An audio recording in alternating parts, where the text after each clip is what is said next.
In the heart of a vibrant kingdom, Prince Obena lived a life of luxury. Yet, he wondered if his riches were all people truly loved. To find a heart that loved the man and not the crown, he decided to walk among his people disguised as a lowly pauper. He arrived at a traditional village, his glasses perched on his nose and his head held low, looking like a traveler who had lost everything.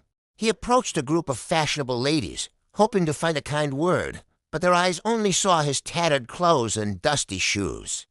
They laughed and whispered, mocking his appearance. To them, a man without wealth was a man without any value at all. Obena moved on, his heart heavy. He tried to help a woman struggling with a heavy basket, but she recoiled as if he were a plague.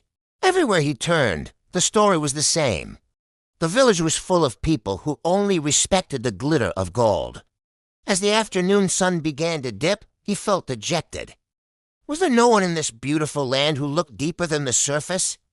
Thirsty and weary, he sat by the communal well. He watched the world go by, feeling more like a stranger than ever. Then, a young woman named Amaka approached. She didn't see a pauper. She saw a soul in need of kindness. Without being asked, she offered him a cup of cool water. Her smile was genuine, untainted by the arrogance he had met all day. Obena drank, feeling his spirit lift. For the first time, someone had looked at him with respect, despite his humble appearance.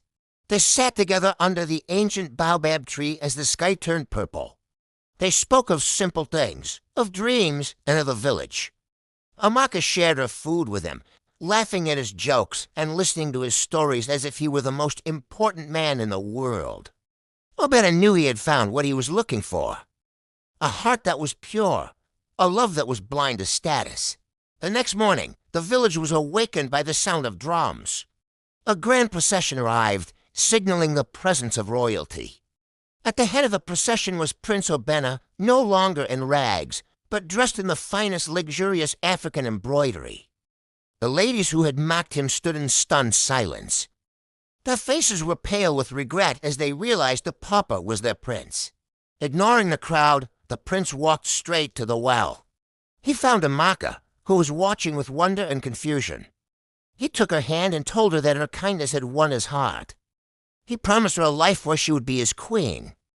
True love is never found in the depth of a pocket, but in the sincerity of a soul. Always treat others with kindness. And so the prince and his humble bride walked toward a bright future, leaving a lesson the village would never forget.